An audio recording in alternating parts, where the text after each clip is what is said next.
जी रवि भाई please start कीजिए। नमस्कार दोस्तों, मैं रवि एक शराबी। ये संस्था आप हाय लोगों रवि का हाय भाई। रवि वजह से भाई। मैंने आज शराब के घातक गुट से दूर हूँ। आप सभी हेल्पिंग हैंड वालों का बहुत बहुत आभार है कि उन्होंने मुझे सर्विस के लिए बुलाया। और बहुत कम ग्रुप्स हैं जो ट्रेडिशन पर सुनना और बात करना चाहते हैं, और ये आप लोगों का बड़प्पन है कि जो ट्रेडिशंस पर सुनने और बात करने के लिए आप आगे स्पीकर्स को बुलाते हैं और उनको बोलने के लिए कहते हैं। अब आते हैं, आज हमारा ट्रेडिशन है फोर। ट्रेडिशन की थोड़ी सी हिस्ट्री लेते हैं पहले कि ट्रेडिशन की हमें जरूरत क्यों है। ऐसा था कि बिल विल्सन ने जब ना 1939 में जो हमारी बिग बुक आ गई थी, तो बिल विल्सन को ना ये समझ आने लग गया था कि यार ये ना अल्कोहलिक एनोनिमस नाम का बहुत बड़ा ना संस्था बन जाएगी। और दूर दूर से ना ऑल ओवर वर्ल्ड से बिल विल्सन के पास ग्रुप्स भी खुल रहे थे और उनके लेटर्स भी आ रहे थे, और वो अपनी अपनी परेशानियां बताते थे। तो बिल विल्सन को ना ये समझ आने लगा कि यार इनको जोड़ के रखने के लिए ना मेरे को कुछ ना कुछ स्टेप्स चाहिए, पॉइंट्स चाहिए, रूल्स चाहिए, जिनसे हमारी यूनिटी बनी रहे, हम पूरे ऑल ओवर वर्ल्ड में जुड़े रहे। अब ना मैं आज ना, क्योंकि मैंने पहले भी आपके शेयरिंग करी थी तो उसमें मैंने हिस्ट्री बता दी थी। तो आज ना मैं सिर्फ फोर्थ स्टेप की हिस्ट्री से चालू करेंगे कि फोर्थ स्टेप कहता क्या है और इसकी हिस्ट्री आती क्या से है, और इसकी हिस्ट्री के साथ साथ जो करंट में चल रहे हैं प्रॉब्लम्स, उसके ऊपर भी हम डिस्कशन करेंगे। चलिए सर, अब आते हैं कि हमारा सबसे पहले ये देखिए, मैंने आपको ना इसमें ग्रुप में ये लगा दी है फोटो इसकी इलस्ट्रेशन की। इसमें सबसे पहले हम बात करते हैं कि ये कहना क्या चाहता है। सर, हर ग्रुप स्वायत्त शासनीय है सिवाय उन मामलों से जिनसे दूसरा ग्रुप या पूरे ए पर असर पड़ता हो। इंग्लिश में each group should be autonomous accept in matter affecting other groups और ए होल। इसमें कहने का मतलब ये है कि हर ग्रुप स्वायत्त शासनीय कैसे है। स्वायत्त शासनीय का मतलब है आंतरिक मामलों में स्वतंत्र। जैसे ना हमारा देश है, हमारे देश के अंदर विभिन्न प्रकार के राज्य हैं, उनकी जब अपनी सरकार बनती है तो वो अपने आंतरिक मामलों को खुद कर सकते हैं। ऐसे ही हम जब अपना कोई ग्रुप बनाते हैं, सबसे पहले आते हैं हर ए समूह। पहली बात, एक समूह कैसे बनता है। जिन दो या दो से अधिक शराबियों को शराब छोड़ने की इच्छा हो वो अपना ग्रुप चालू कर सकते हैं। तो ये बात हमें समझ आती है कि भाई ग्रुप खोलने के लिए हमें कुछ अलग नहीं चाहिए, सिर्फ शराब छोड़ने के लिए दो या दो से अधिक मेंबर होने चाहिए, और उनको अगर वो फॉलो करते हैं एक ट्रेडिशन तो वो एक तरीके से ग्रुप चालू हो जाते हैं। अब आते हैं कि स्वायत्त शासनीय में क्या कहना चाहता है। कि स्वायत्त शासनीय ये है कि हम उस ग्रुप को कैसे चलाएं। देखिए, अब जैसे इसमें इलस्ट्रेशन में है कि देखिए, कोई ग्रुप छोटा है, कोई ग्रुप बड़ा है, कोई ग्रुप चेयर को आपस में सामने लगाता है, कोई चेयर पे बैठ के शेयरिंग करता है, कोई किसी ग्रुप का टाइम 1 घंटा है, कोई अपना इवनिंग में शेयरिंग करता है, कोई अपनी मॉर्निंग में शेयरिंग करता है। हर तरीके का ग्रुप होती है। तो हम उसमें ये कहते हैं कि हर ग्रुप अपने हिसाब से चल सकता है, ऑटोनमस। मतलब कि फ्रीडम टू रिस्पॉन्सिबिलिटी, फ्रीडम भी दे रहे हैं पर फ्रीडम के साथ रिस्पॉन्सिबिलिटी भी है। लेकिन ना इसमें हमें ये बात भी हमेशा ध्यान देनी चाहिए कि ग्रुप किससे मिलकर बनता है। Group as an A member से ही तो मिलके बनता है। अगर हम दो या दो से अधिक मेंबर है तभी तो ग्रुप बना रहे हैं। तो ग्रुप ग्रुप भी स्वायत्त शासनीय है और मेंबर भी स्वायत्त शासनीय है। लेकिन मेंबर की भी रिस्पॉन्सिबिलिटी है, मेंबर को भी फ्रीडम है, ऐसे ही ग्रुप को भी फ्रीडम है, और उसको भी, ग्रुप की भी रिस्पॉन्सिबिलिटी है। हमें ये बातों को ध्यान रखना है कि हम देखिए कि कोई भी हम काम कर सकते हैं कि देख भाई, आज हम स्पीकर मीटिंग रख सकते हैं, आज हम यहाँ पे सर्विस रख सकते हैं, आज हमारे यहाँ सिर्फ लिटरेचर की वो होगी मीटिंग, या बिग बुक स्टडी होगी, या हम अन्य टॉपिकों पे बात करेंगे, या एक सिंगल टॉपिक पे बात करेंगे, या किसी को 5 मिनट दिए जाएंगे, किसी को 10 मिनट दिए जाएंगे। ये सब ग्रुप डिसाइड करता है as a second tradition two, जिसमें कहा गया है कि हम सबका मालिक कौन है, परमपिता ईश्वर, जो हमारे अंतर समूह द्वारा व्यक्त होता है। तो ऐसे ही हमारा ग्रुप डिसाइड करता है कि हमने क्या करना है। अब आप एक बात देखिए कि देखो, कोई भी नदी का पानी सीधा चलता रहता है, बहता रहता है, तो उसमें कोई गंदगी नहीं फंसती और कुछ नहीं होता, और वो निरंतर ऐसा बहता रहता है। अगर कोई भी ग्रुप कुछ नया नहीं करेगा तो वो सड़ जाएगा, बर्बाद हो जाएगा। कैसे? देखिए, अगर हम सिर्फ एक ही ढर्रे पे डले रहेंगे तो हमें ना वहां मेंबरों की आने का, क्योंकि कुछ नया तो मिलेगा नहीं, तो उनकी आने की भी कमी होती है। फिर वो कहते हैं यार कुछ मिल तो रहा नहीं है, कुछ नया तो हो नहीं रहा, बोरिंग हो रहा है, तो वो फिर कम हो जाते हैं, वो दूसरे ग्रुपों की तरफ जाने लगते हैं। तो हमें भी ये बात को रखना है कि कम से कम कुछ हम नया करें, लेकिन नया ऐसा ना करें कि जो कि दूसरे ग्रुप या पूरे ए पे असर पड़े। अब ना मैं आपको हिस्ट्री से लेके जाता हूँ कि आपको इसमें समझ आएगा कि हिस्ट्री से कैसे कैसे आया। फर्स्ट सबसे पहले आते हैं कि जब ना हम बिग बुक को हमने जब लिखने की कोशिश करी थी तो हमें पैसे की जरूरत थी। तो हैंक पी ने क्या कहा था कि जब बिल विल्सन कह रहे थे ना कि हार्पर एंड ब्रदर्स की तरफ से हमें ऑफर आया था तकरीबन $1500 का, उस टाइम के 7-8 लाख होते हैं, कि हम आपको पैसे दे रहे हैं और आप अपनी बुक की रॉयल्टी हमें दे दो, जब फर्स्ट 2 चैप्टर लिख लिए गए थे।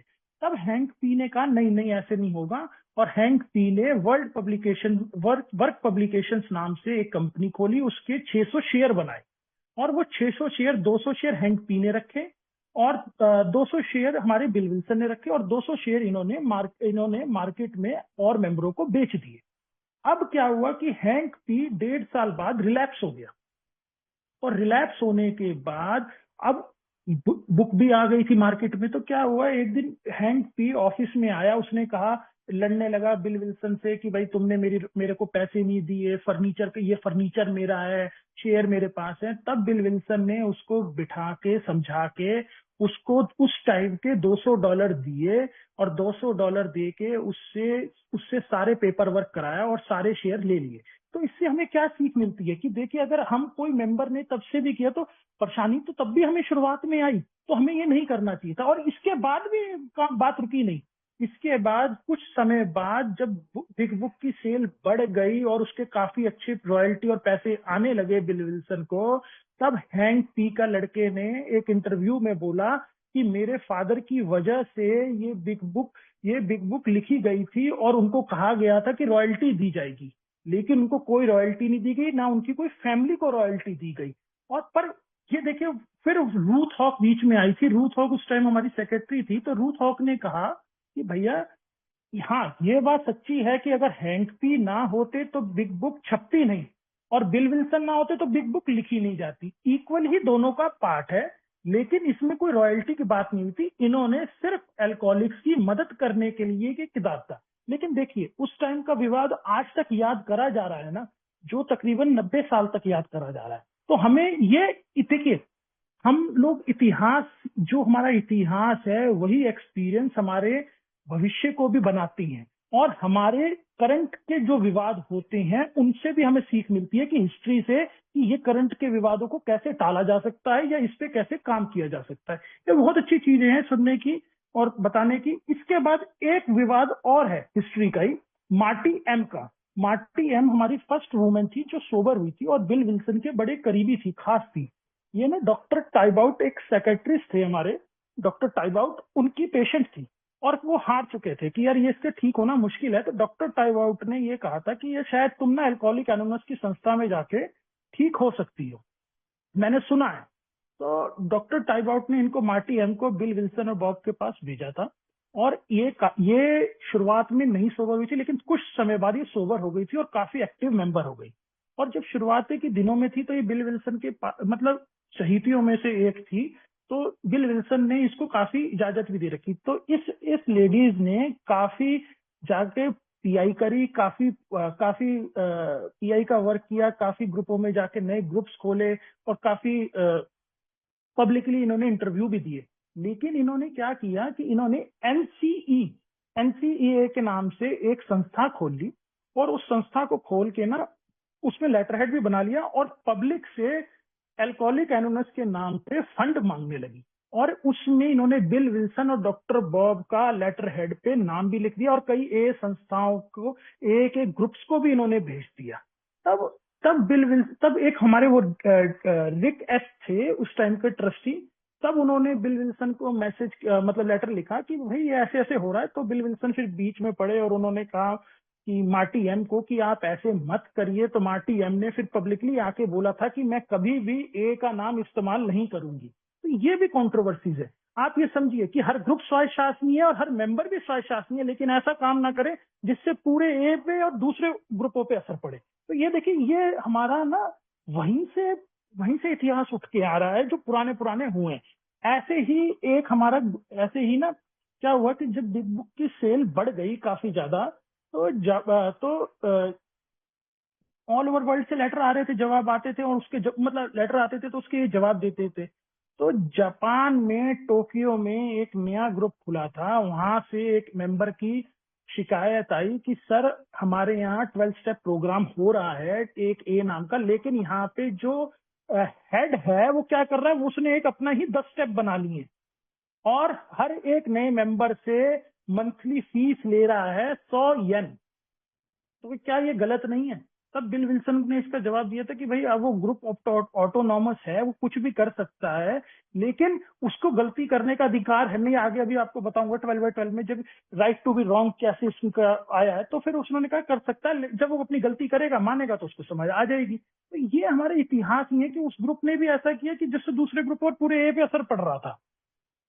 अब इसमें एक और है, 1943 में बिल विल्सन हमारे ना ने एक लेटर लिखा। उस लेटर में उन्होंने ये लिखा, वो थोड़े फ्रस्ट्रेटेड थे, उन्होंने ये लिखा कि यार मैंने ना एक ग्रुप में एक ब्लैक नीग्रो, मतलब नीग्रो आदमी या मेंबर गया और पूरा पूरा न्यूयॉर्क का वो ग्रुप के 50 लोगों ने मीटिंग करनी छोड़ दी। तो बिल को बहुत बुरा लगा कि यार एक अल्कोहलिक्स होके दूसरे अल्कोहलिक्स के साथ ऐसे कर रहे हैं, व्हाइट एंड ब्लैक का चक्कर है। तो बिल विल्सन ने बताया कि यार ऐसा मत करो, लेकिन उस ग्रुप ने कह दिया कि आपके लिए 50 लोग ज्यादा जरूरी हैं या वो एक मेंबर जरूरी है।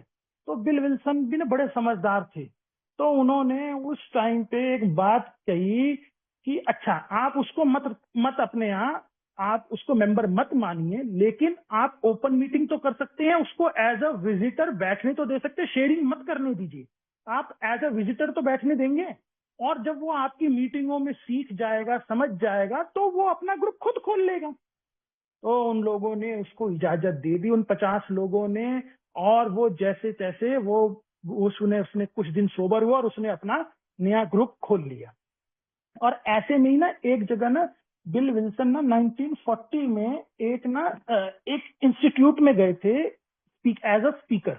तो वहां पे ना दो ब्लैक सी थे, तो उन्होंने कही क्या हम यहाँ से निकलने के बाद आपके यहाँ मीटिंग कर सकते हैं? तो बिल विल्सन ने कहा यस आप कर सकते हैं हमारे यहाँ मीटिंग। तो बिल विल्सन ने जैसे ही कहा आप मीटिंग कर सकते हैं, और वो जब वहां से निकले और सीधा मीटिंग में आए, और मीटिंग में आने के बाद वहां इतना विवाद हुआ कि एक उस ग्रुप के बंदों ने ये कहा कि बिल विल्सन आप होते कौन है हमसे बगैर पूछे इनको अलाउड करने वाले? तब बिल विल्सन को बहुत बुरा लगा। तब बिल विल्सन ने कहा हाँ बात तो ठीक है कि मैं अकेला बगैर मैंने ग्रुप कॉन्शियस के बगैर ग्रुप के मैंने कैसे ये ले लिया। यह भी देखिए कि बिल विल्सन ने अकेले तो ऐसा काम किया जो दूसरे ग्रुप पे और अन्य ग्रुपों पे भी असर पड़ रहा था। तो ये समझ आने वाली बात तो वहीं से आ रही है ये सब चीजें। तो बिल विल्सन ने कहा मैं अपनी गलती मानता हूं। तब भी बिल विल्सन ने वहां यही बात रखी कि चलिए आप इनको मेंबर मत मानिए, आप इनको अलाउड कर दीजिए, और ये अगर इनकी किस्मत होगी तो ये अपने आप ना ग्रुप चालू कर लेंगे। और यही बात ना देखने की है कि इसके बाद क्या हुआ। आप अगर किसी के पास हार्ड कवर कॉपी होगी ना, तो 7वें नंबर की हमारी स्टोरी है, जिम स्टोरी, जो फर्स्ट हमारे ब्लैक मेंबर वो फर्स्ट हमारे ब्लैक मेंबर बने थे जिन्होंने अपना ग्रुप चालू किया था, और कई ग्रुपों को चालू किया था, एमबीबीएस डॉक्टर थे वो।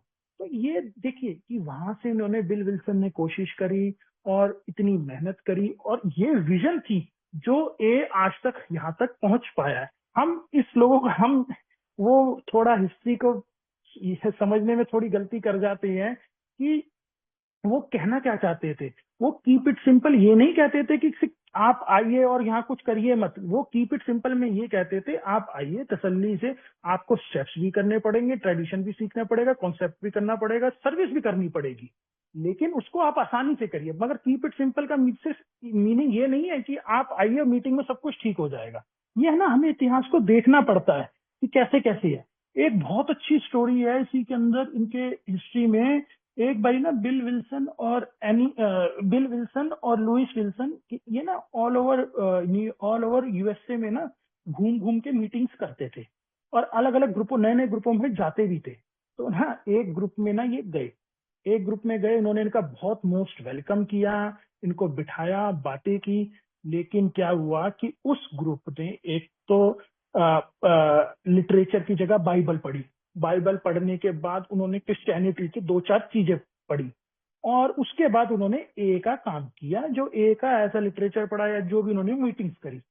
तब बिल विल्सन को ना बड़ा गुस्सा आया कि यार मैं ए को क्या बनाने की सोच रहा हूँ और ये क्या क्या बनने जा रहे हैं। और बड़ा ना कुड़ता कुड़ता सब कुछ करता हुआ वो ट्रेन में बैठ गया। लेकिन तब ये ऑटोनॉमस कैसा है ग्रुप, बिल विल्सन कहता कि मैं होता कौन हूँ डिसाइड करने वाला, ये तो उनका ग्रुप का डिसाइड है, उन्होंने क्या करना है क्या नहीं करना। तो ऐसे ही जब हम किसी ग्रुप में जाते हैं, जब आप सब लोग भी अलग अलग ग्रुपों में जाते होंगे, आप ये देखते होंगे कि यार कोई सबसे पहले प्रेम्बल पढ़ रहा है, कोई प्रेम्बल की बाद सीधा स्टेप्स पढ़ रहा है, स्टेप्स के बाद कोई ट्रेडिशन पढ़ रहा है, कोई ट्रेडिशन और स्टेप्स नहीं पढ़ रहे, सीधा ही प्रेयर चालू करके मीटिंग्स करते हैं। जैसे एक हमारी कॉन्सेप्ट्स की मीटिंग होती है हर वेडनेसडे को, उसमें हम सीधा ही प्रेयर करके और प्रेम्बल पढ़ के हम सीधा ही मीटिंग चालू कर देते हैं। तो ऐसे ही कि भाई कोई लास्ट में मर्सी प्रेयर पढ़ रहा है, कोई मर्सी प्रेयर पहले पढ़ रहा है, ये सब ना हर ग्रुप का अपने अपना है। लेकिन ग्रुप को ये देखिए ग्रुप में कैसे, अब जैसे पुराने टाइम में हमारे ग्रुप होते थे, वहां पे इंडिया में भी कई ग्रुपों में सिगरेट चलती थी, सिगरेट पीते थे चलती मीटिंग्स में। अच्छा, अब ऐसे ही ये आपको ना एक और 2 चीज किससे बताता हूँ। कुछ ना यूएसए में शुरुआती दौर पे ऐसे ग्रुप्स थे जो वुमेन्स को अलाउड नहीं करते थे। तो एक दिन ना एक वुमेन अपने ना ये जो मैंने लिया है ना, ये मैंने आर्टिकल ग्रेप वाइन से लिया है 459 से, पीओ बॉक्स वाले रहता है, उसमें आप सब भी लोग रजिस्टर्ड करके फ्री ऑफ कॉस्ट पढ़ सकते हैं। तो उन्होंने क्या किया कि एक लेडीज अपने पेरेंट्स के साथ मीटिंग में आई। तो मीटिंग में लोगों ने कहा कि यह आज की मीटिंग जेंट्स की मीटिंग है, कृपया आप ना बाद में आए। और वो लड़की ना बड़ी ना परेशान होती हुई रोती हुई चली गई। तो उसने ना बाद में अपने ना आके बर्निंग में भी बोला, जब कुछ मीटिंगें हो गई तब उसको यही जवाब दिया गया कि हर ग्रुप ऑटोनॉमस है, हर ग्रुप ने डिसाइड किया, लेकिन ऐसा काम ना करे। अब हमारे यहाँ क्या होता है कि देखिए हमारे कैसे कैसे मीटिंग्स होती है, ओपन मीटिंग होती है, क्लोज मीटिंग होती है, क्लोज डोर मीटिंग होती है। ओपन मीटिंग कैसे होती है, ओपन मीटिंग में कोई भी विजिटर जो जिसको शराब से समस्या नहीं है वो भी आके बैठ सकते हैं, हमारी सुन सकता है। और क्लोज मीटिंग में सिर्फ वो होते हैं जिसके अंदर सिर्फ जिनको अल्कोहलिक से दिक्कत है। और क्लोज डोर मीटिंग वो होती है जैसे हम कोई बिजनेस मीटिंग कर रहे हैं या कोई अपने मुद्दों में बात कर रहे हैं, तो हम अपने कमरों को बंद कर लेते हैं कि बाहर तक आवाजें ना जाए। तो मगर हमें ये ध्यान रखना होता है कि ये ऑटोनॉमस तो है, लेकिन उस ऑटोनॉमस के नाम पे हम ग्रुप कॉन्शियस करके सेकंड ट्रेडिशन करके मनमानी ना करें। कई ग्रुप्स क्या करते हैं कि भाई बिजनेस मीटिंग है, होम ग्रुप मेंबर होना चाहिए, और होम ग्रुप मेंबर है तो वही मीटिंग अटेंड कर सकता है। इस तरह आप उनको समझाइए कि अगर भैया कोई रेगुलर मीटिंग्स कर रहा है आपके ग्रुप की और रेगुलर आ रहा है, तो वो तो एक तरीके से मेंबर तो है ही। और होम ग्रुप का पर्पस होता क्या है, होम ग्रुप का पर्पस सिर्फ ऑन एज अ आप जहां पे अपनी मन की बातें कर सकते हैं, और सिर्फ जहां से आपने सर्विस ले रखी है, जहां पे आपको वोटिंग राइट है। और इसके अलावा होम ग्रुप का क्या मतलब होता है, ये और कुछ नहीं होता। कोई भी मेंबर किसी भी मीटिंग में बैठ सकता है, बस हाँ अगर वो मेंबर रेगुलर जा रहा है या वैसे भी जा रहा है बिजनेस मीटिंग में बैठ सकता है और अपना सजेशन दे सकता है। वो भी उसको, जब मैं आपको भी आगे बताऊंगा ना स्टेप 4 ट्रेडिशन 4 और कॉन्सेप्ट 4 को जोड़ के क्या बनता है, तब आपको समझ आएगा कि कैसे उसको राइट टू पार्टिसिपेट है। अब क्या, ये हम लोग क्या कह देते हैं कि नहीं भाई वो ग्रुप कॉन्शियस में सिर्फ बिजनेस मीटिंग में वो बैठेगा, ऐसा नहीं होता। यही बातें हमें ध्यान देनी है कि ग्रुप ऑटोनॉमस के नाम पे हम डोमिनेट ना करें। इसमें इस बहुत अच्छी चीज है कि हर ग्रुप स्वशासी है। स्वशासी मतलब डिसीजन खुद लेगा लेकिन डोमिनेट नहीं करेगा। क्योंकि क्या होता है, हम एल्कोहलिक्स जो होते हैं, हम एल्कोहलिक्स ऐसा सेल्फ फिल पे होते हैं, अपना सेल्फिशनेस सेल्फ पिटी इन चीजों में होते हैं। और हम जब स्टेप्स करते हैं तो स्टेप्स करके हमें ना सबसे पहले 4th स्टेप पे अपनी इन्वेंट्री मिलती है कि यार मैं कहाँ गलत हूँ, कैसे गलत हूँ, क्या गलत किया, कौन सी मेरे इंस्टिंक्ट पे चोट पड़ी और कौन से मेरे करेक्टर डिफेक्ट आए।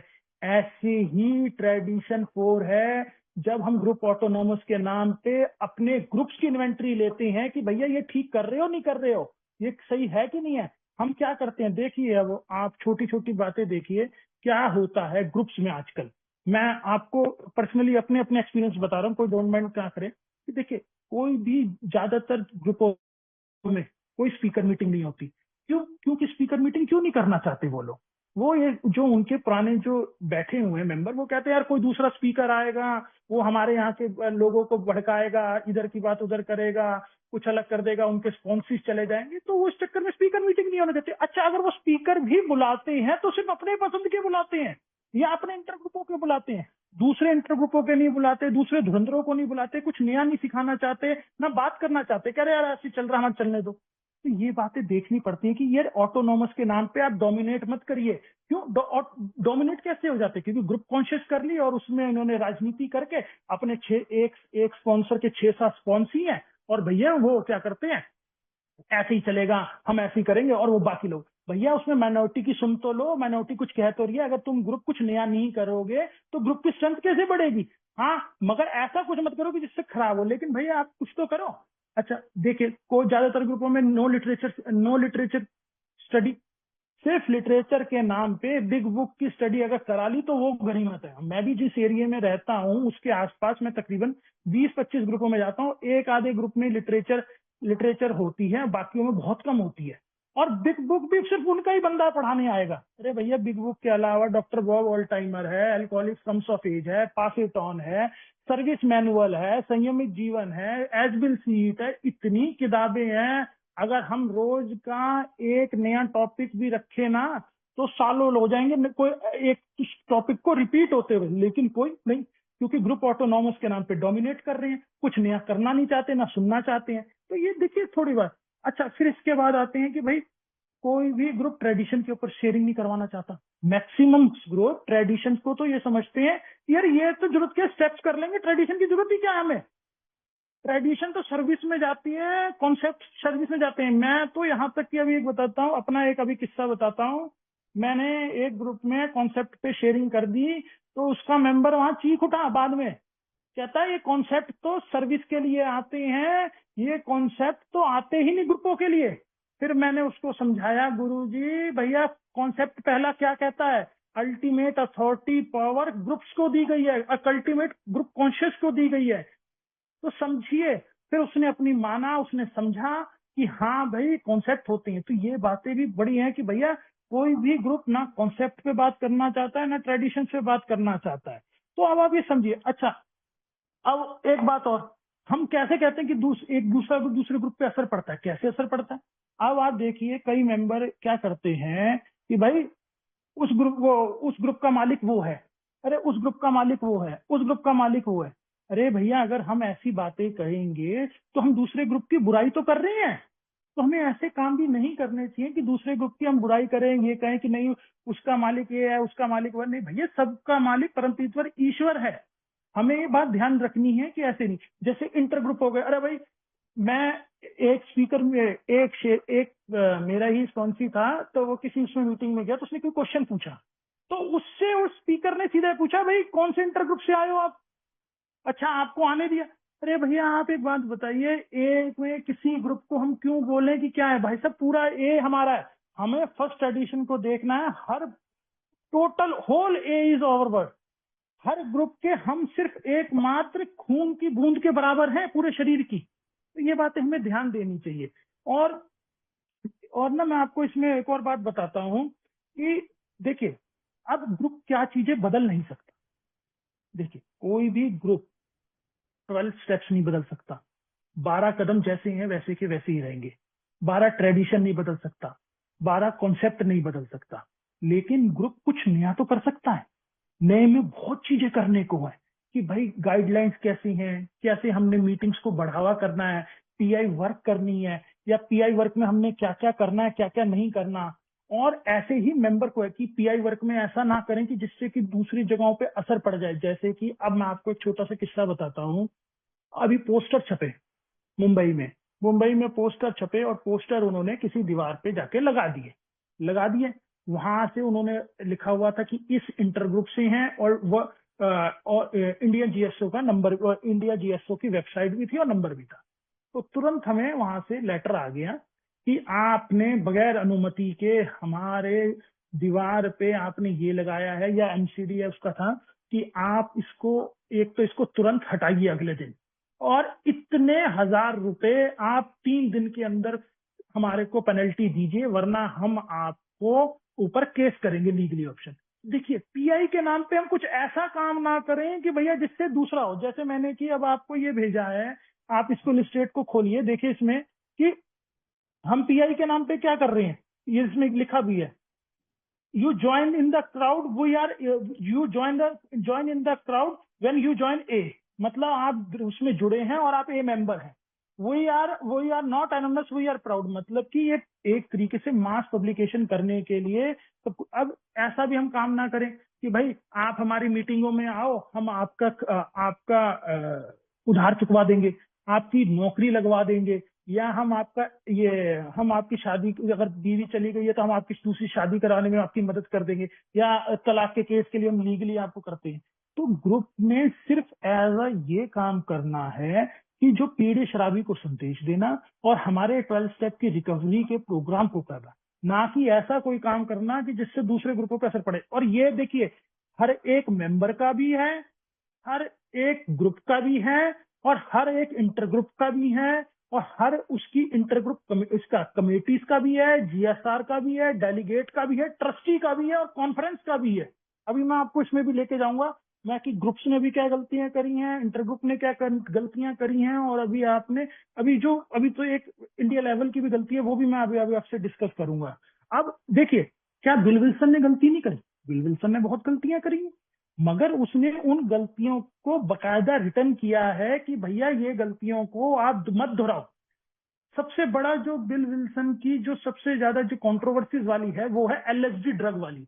बिल विल्सन ने सोबर होने के बाद एलएसडी ड्रग्स लिया था। जब मैंने ये पहली बार सुना ना, तो मैं भी थोड़ा सा हक्का रहा कि मैंने कहा यार, इसने इतनी बड़ी संस्था बनाई और इसने ड्रग्स लिए थे, लेकिन उस ड्रग्स के पीछे एक वजह थी।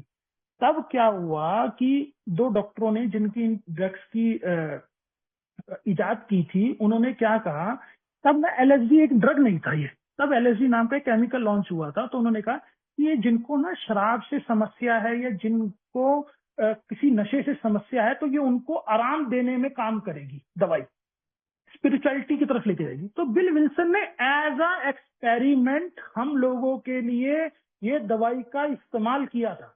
और ये दवाई का इस्तेमाल किया तो उसके बाद उन्होंने ये भी किया, डॉक्टर बॉब को भी कराने की कोशिश की, अपनी बीवी को भी कराने की कोशिश की, बॉब की बीवी को भी कराने की कोशिश की।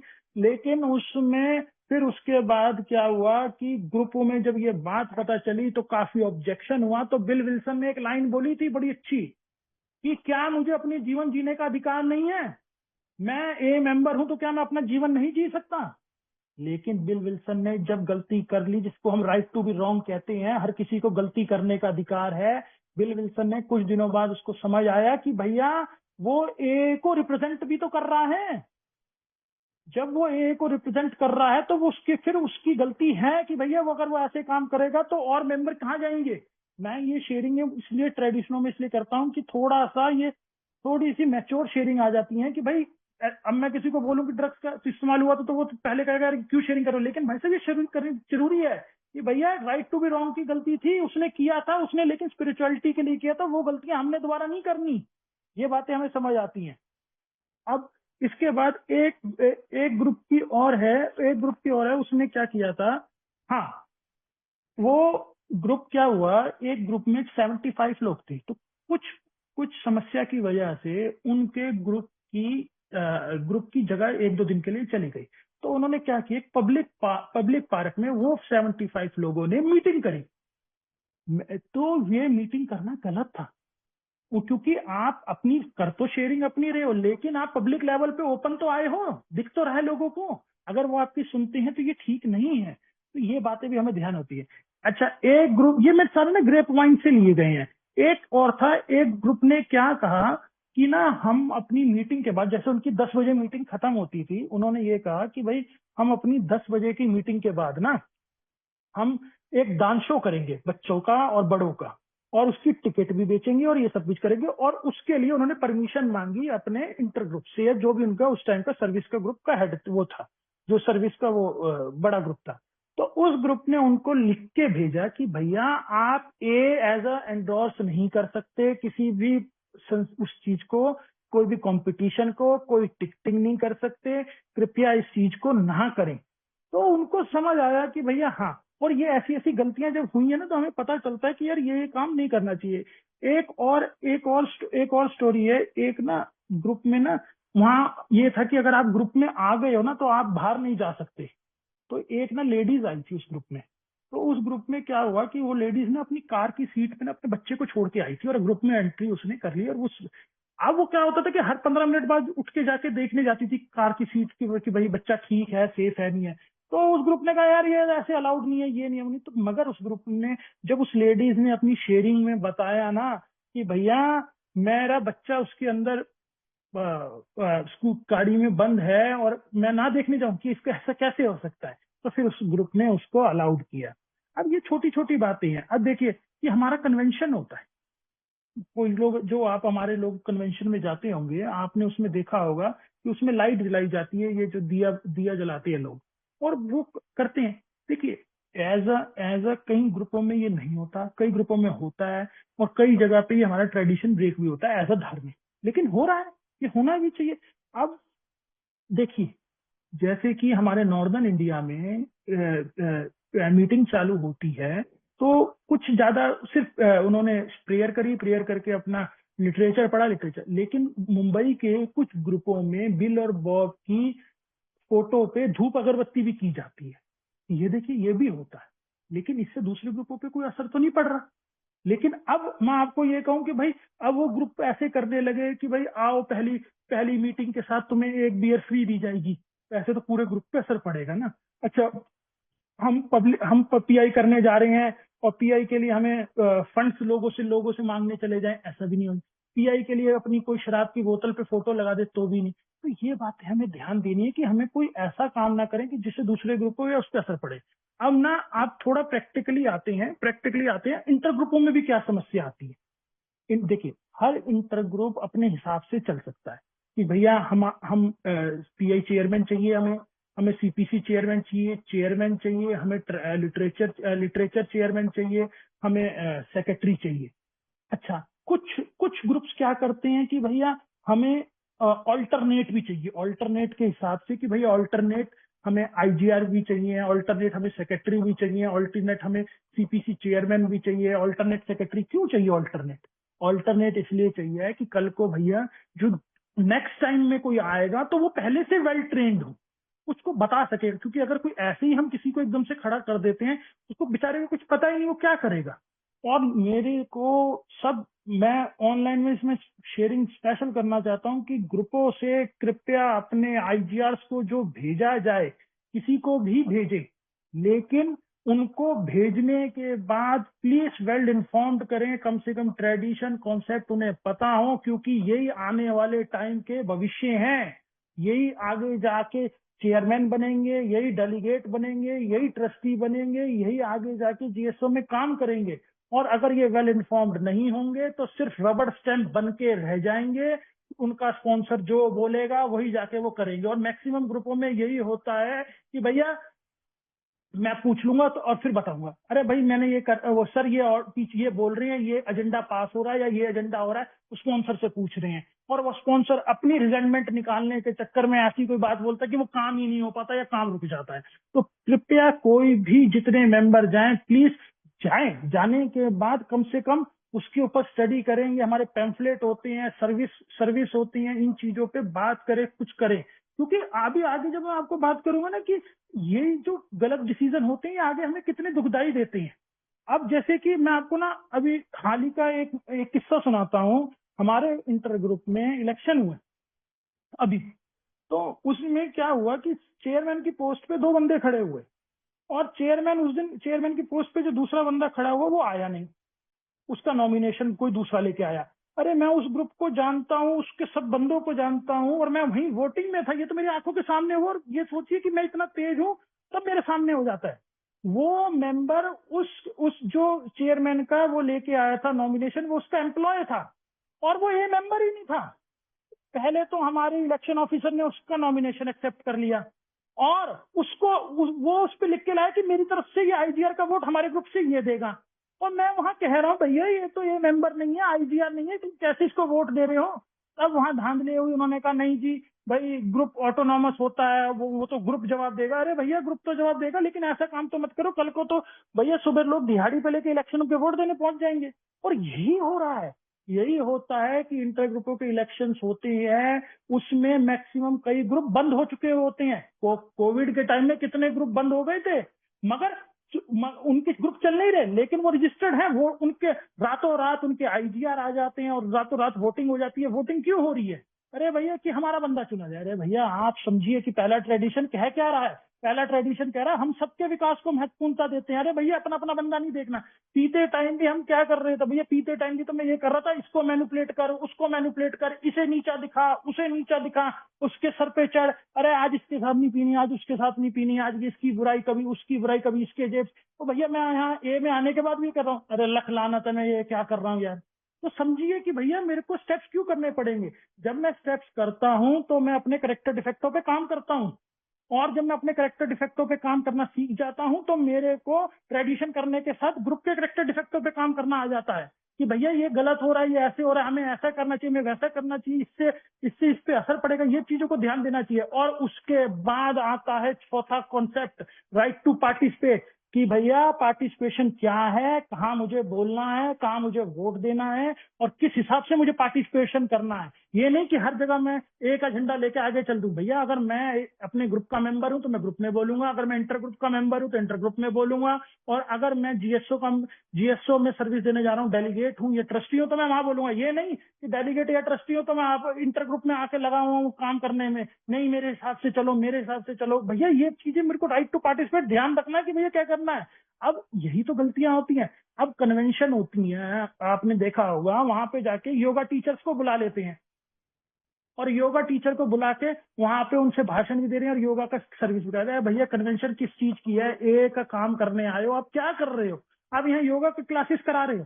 तो ये हमें समझना चाहिए कि यार क्या हम कर रहे हैं। अभी की आपको हाल ही की एक बात बताता हूँ, हमारी एक किताब पास हुई है, अंत प्रेरिका नशा मुक्ति बुक।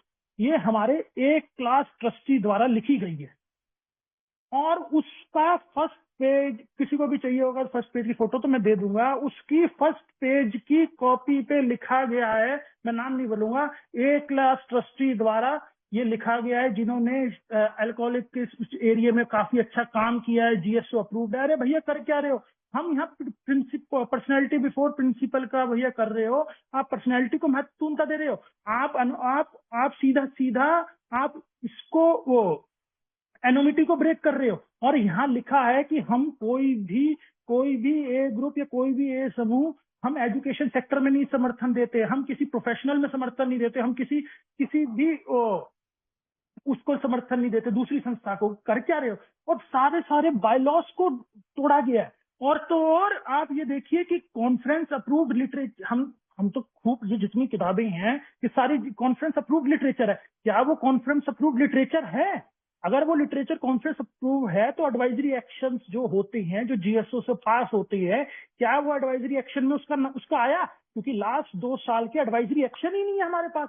ऑनलाइन ये डालते नहीं, क्यों नहीं डालते? क्योंकि ये गलतियां हो चुकी हैं। तो भैया ऐसे काम ना करो जिससे कल को उसका, भैया ये जो किताब अंत प्रेरिका नशा मुक्ति बुक लिखी गई है, कल को उसका ये अभी तो किताब बिक नहीं रही, जब ये किताब बिकने लगी, उसका लड़का आ गया रॉयल्टी मांगने, फिर क्या करोगे? क्या आपने डॉक्यूमेंट साइन करा लिए हैं? क्या आपने ए क्लास ट्रस्टी को करा? कल को भैया आपने एक ए क्लास ट्रस्टी का करा है, कल को बी क्लास ट्रस्टी भी कह देगा, कल को दूसरा ए क्लास ट्रस्टी भी कह देगा। आप किस किस को मना करोगे कि आप किताब मत लिखो, या सबको ही आप अप्रूव कर दोगे? तो ये देखो, यही काम जो इतिहास में हमने गलत किए हैं वो वही करे जा रहे हैं दोबारा। तो ये हमें समझना चाहिए कि यार ऐसा कोई काम ना करें जिससे दूसरे ग्रुप या पूरे ए पे असर पड़ता हो। अब सर क्वेश्चन आंसर्स पे आते हैं। अनुज भाई आप क्वेश्चन आंसर पढ़ेंगे कि मैं ही पढ़ूं सर?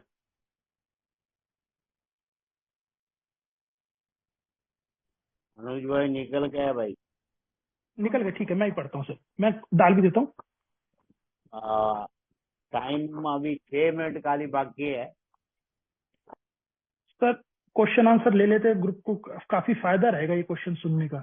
नहीं वो क्या है कि हमारा अभी बिग बुक स्टडी है ना, क्वेश्चन आंसर रहेगा किसी मेंबर को, तो आपका नंबर मीटिंग आईडी में भी है। नहीं नहीं, हाँ।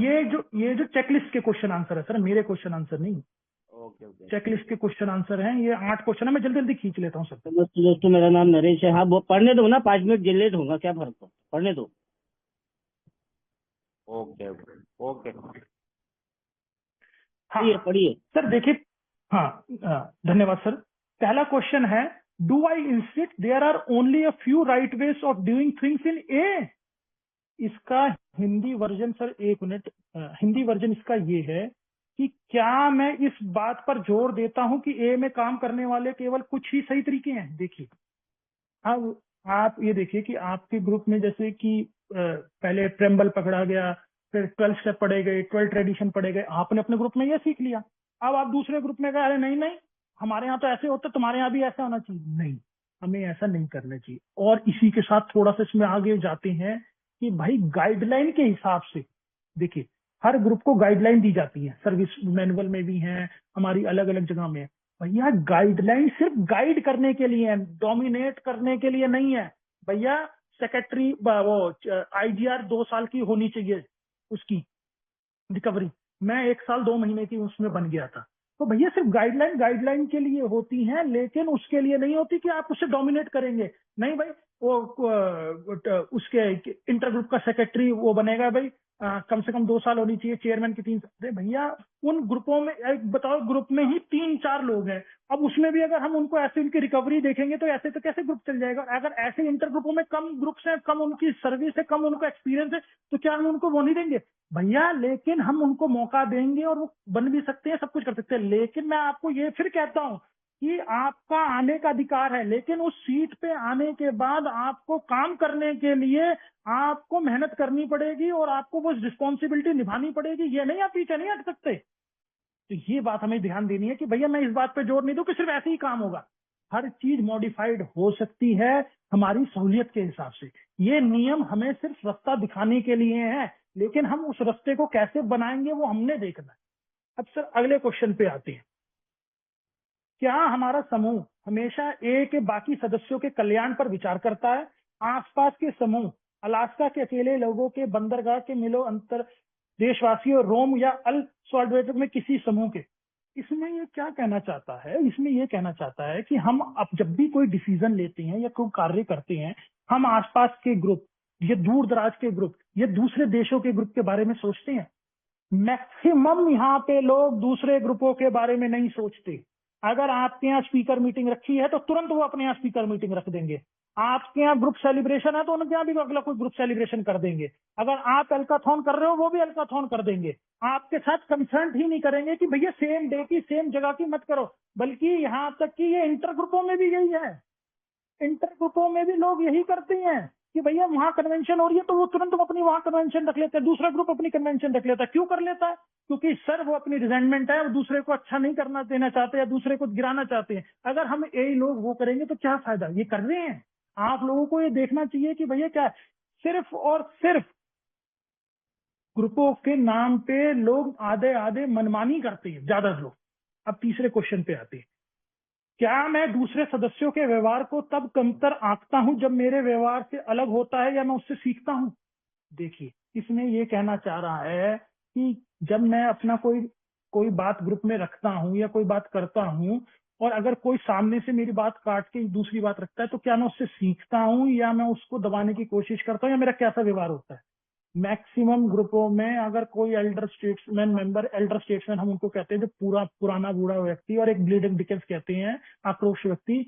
अगर भैया आप किसी भी बंदे से ऐसे कहो ना कि नहीं ये हमारे हिसाब से ऐसा काम होना चाहिए, तो भाई साहब वो तुरंत भड़क पड़ता है, नहीं नहीं ये ऐसी होगा, ये वैसी होगा, मेरे हिसाब से होगा, तुम जानते नहीं हो, मेरे को इतने साल हो गए आते हुए। लेकिन सर देखिए, हम अपने में ग्रुप कॉन्शियस पूरी कराते हैं कि भैया सबको मौका दिया जाए, सबको समय दिया जाए, सबकी बात सुनी जाए। अभी एक छोटी सी बात बताता हूँ, क्या हुआ कि एक ग्रुप ने कहा कि भैया हमें ना किट्टी लेनी है, किट्टी बॉक्स लेना है। तो एक आदमी ने कहा कि मैं किट्टी बॉक्स के पैसे, मैं पूरा किट्टी बॉक्स मैं ला दूंगा। तो एक नए मेंबर ने कहा कि सर ये एज अ ट्रेडिशन ब्रेक हो रहा है, अगर आपको कोई ग्रुप में पैसे या कुछ मदद करनी है तो आप वो किट्टी में डाल दीजिए। ये नहीं है कि आप, क्योंकि कल को अगर हम किसी की मदद ले लेते हैं, कल को कोई बोर्ड ला रहा है, कोई कल को झाटू वो सब बात मत कर इधर, जाटू ए जाटू तेरे को बोल रहा हूँ, ये सब बात मत कर इधर।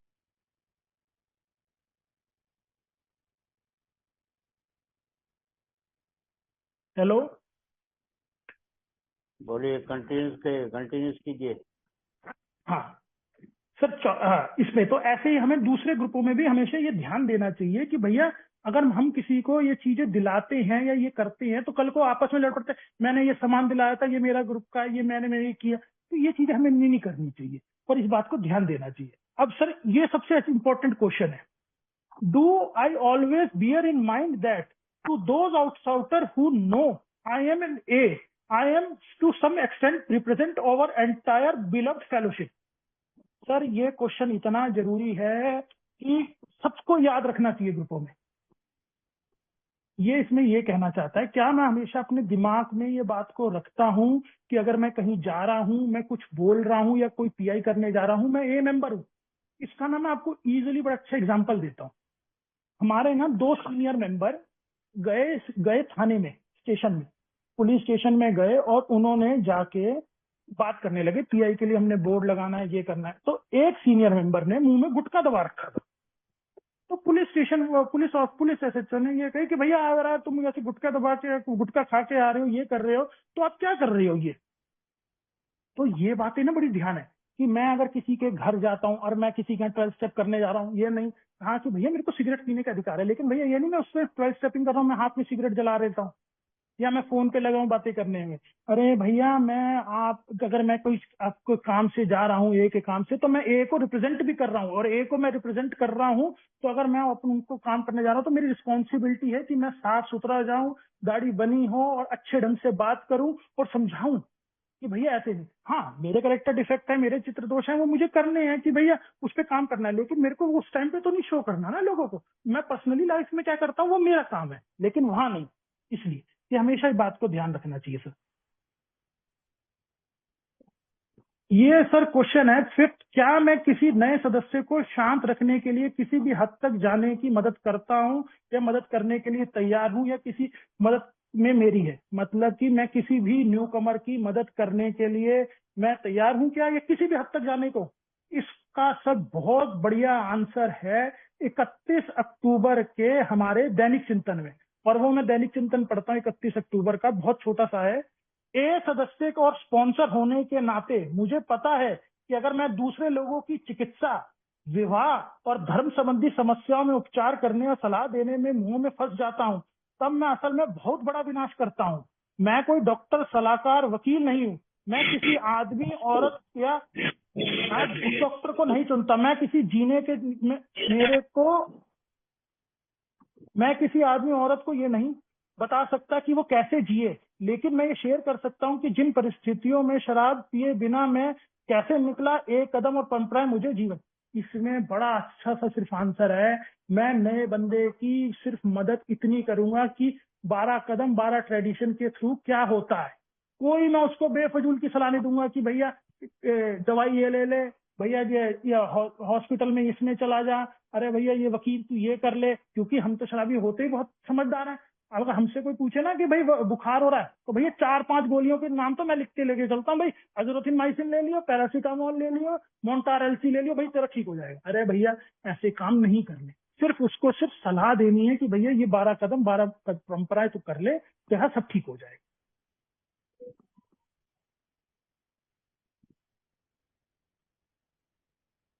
ये छठा क्वेश्चन है, क्या मैं ए टूल्स के बारे में ज्ञान अन्य सदस्यों के साथ साझा करता हूं जिन्हें उनके बारे में नहीं। बिल्कुल सर, हमें जब भी मैं अपनी नई मीटिंग्स में, अपनी कोई भी मीटिंग्स में जाता हूं, मैं हमेशा कोशिश करता हूं कि न्यू कमर को हाल्ट के बारे में, लिविंग सोबर किताब के बारे में, एज येट के बारे में, मीठा खा के रखने के बारे में, शुरुआती के दिनों में नींद ना आए तब क्या करना है, हर चीज बताने की कोशिश करता हूँ। और अगर कुछ दिनों में वो आता भी रहता है तो भी मैं उसके टच में जरूर रहता हूँ। मेरे को ये बताना सही रहता है क्योंकि भाई अभी उस नए मेंबर को इतना नहीं पता, लेकिन ये मेरा अधिकार है और ये मेरी ड्यूटी है इसको बताने की।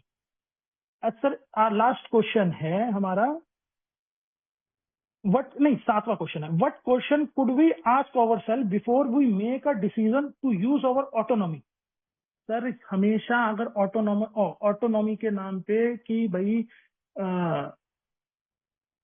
क्या कहते हैं, कि भाई ये ग्रुप का काम इस हिसाब से होना चाहिए, ऐसे होना चाहिए। मेरे को हमेशा उसमें ये ध्यान रखना चाहिए कि भैया अगर मैं कोई डिसीजन ले रहा हूं तो मैं उसके साथ डोमिनेट ना करूं कि नहीं ये ऐसा ही होगा, ये ऐसा ही होना चाहिए, नहीं ये होना चाहिए कि भैया ऐसे करोगे तो सब ठीक है, या हमारे टाइम पे ऐसे ही होता था। नहीं, मेरे को डोमिनेट नहीं करना, हाँ कुछ नया करना चाहिए, लेकिन ऐसा ना करे जिससे दूसरे ग्रुप या असर पे असर पड़े। डज ऑटोनोमी एक्सक्यूज और जस्टिफाई इम्प्रोवर बिहेवियर? बिल्कुल।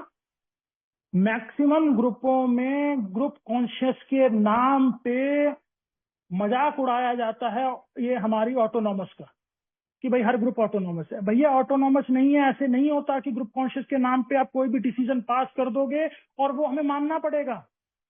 ये बातों को ध्यान रखना पड़ता है कि भैया ग्रुप कॉन्शियस कर रहे हो तो उसमें हमें ग्रुप कॉन्शियस में ध्यान देना है कि ऐसे कोई डिसीजन ना करें जिससे दूसरे ग्रुप या पूरे ए पे असर पड़े।